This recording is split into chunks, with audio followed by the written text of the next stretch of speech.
À l'écoute. À l'écoute.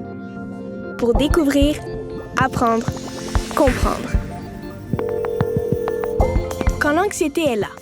Un balado en complément de l'album Simone sous les ronces, écrit par Maude Neveu-Villeneuve et illustré par Sandra Dumais. Publié aux éditions Fonfon.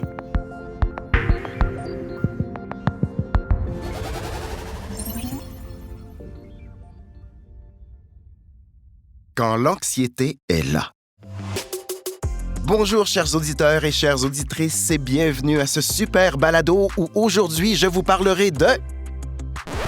je me demande si je parle assez fort.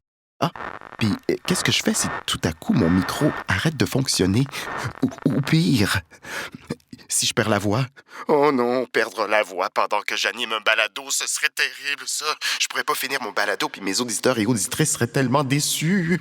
Puis ma vie d'animateur de radio serait finie à tout jamais. Ben voyons, mon cœur bat donc ben fort tout à coup. Puis je suis donc ben beaucoup. Puis on dirait que je suis même un peu étourdi. Coudonc, est-ce que je suis en train de faire de l'anxiété pour un balado qui parle d'anxiété? Respire. Tout va bien. Tout va bien aller. Respire.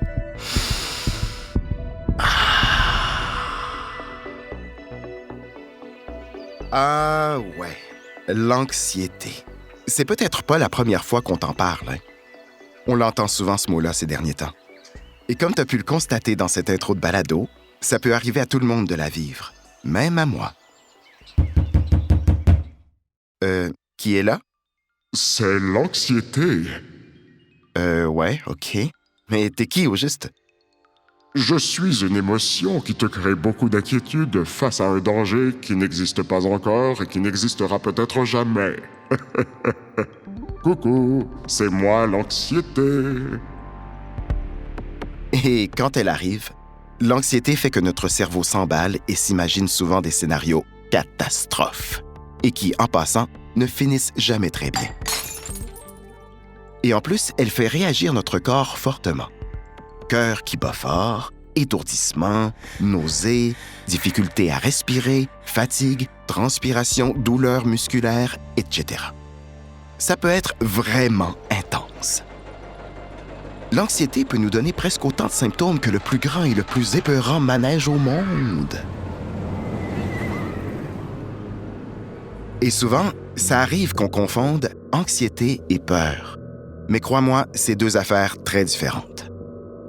La peur, c'est une réaction face à un danger réel, alors que l'anxiété, c'est une réaction face à un danger qui existe momentanément juste dans ta tête. Par exemple, tu fais une balade en forêt par une jolie journée de printemps. Les oiseaux gazouillent, les chevreuils gambadent, le vent fait doucement valser les feuilles. Toi, tu souris en sautant d'une roche à l'autre quand tout à coup, tu te retrouves face à un ours. Tu figes raide, puis ce que tu ressens exactement à ce moment-là, c'est fort probablement de la peur. Alors que tu pourrais aussi te balader en forêt par une jolie journée de printemps. Les oiseaux gazouillent, les chevreuils gambadent, le vent fait doucement valser les feuilles. Toi, tu souris en sautant d'une roche à l'autre et là, tout à coup, tu te mets à t'imaginer que tu pourrais peut-être croiser un ours et que cet ours-là pourrait peut-être t'attaquer. Et là, tu te mets à t'en faire vraiment beaucoup, puis à te sentir de moins en moins bien. Ce que tu ressens exactement à ce moment-là, c'est fort probablement de l'anxiété. Et l'anxiété se pointe le plus souvent le bout du nez dans des situations nouvelles ou lorsque l'inconnu est au rendez-vous. Une première journée d'école, ça se peut que tu ressentes de l'anxiété. Un déménagement dans une nouvelle maison, ça se peut que tu ressentes de l'anxiété. Un voyage rempli d'aventures, ça se peut que tu ressentes de l'anxiété. Un bas qui pue vraiment beaucoup, ça se peut que tu le sentes. Et l'anxiété, c'est tout à fait normal de la ressentir de temps à autre.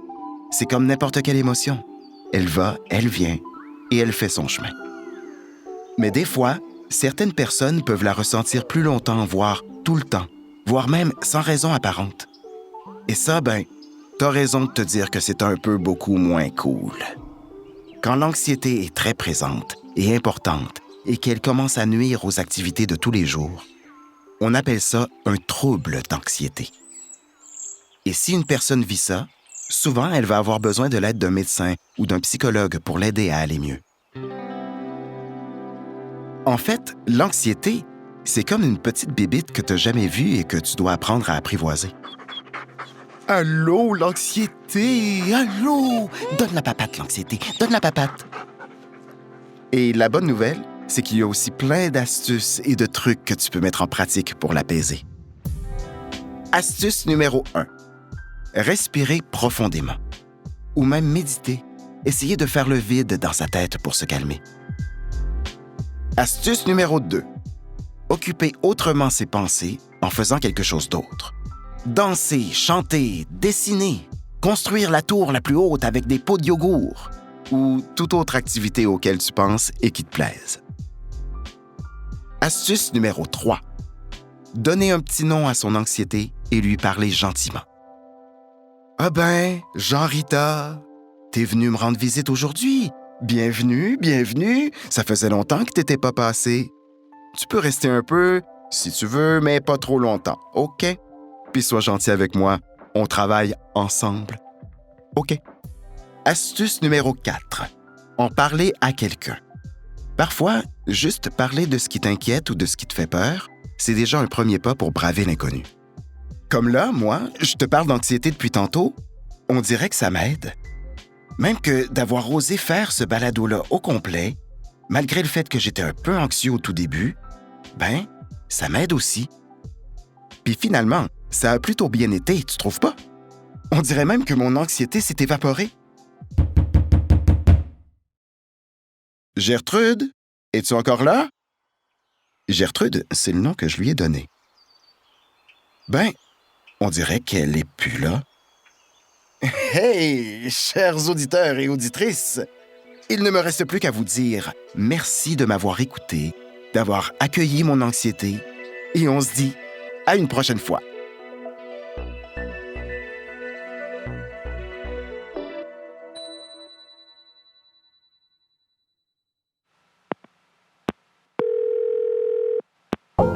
À l'écoute. À l'écoute. Pour découvrir, apprendre, comprendre. Ce balado est une production La Puce à l'oreille.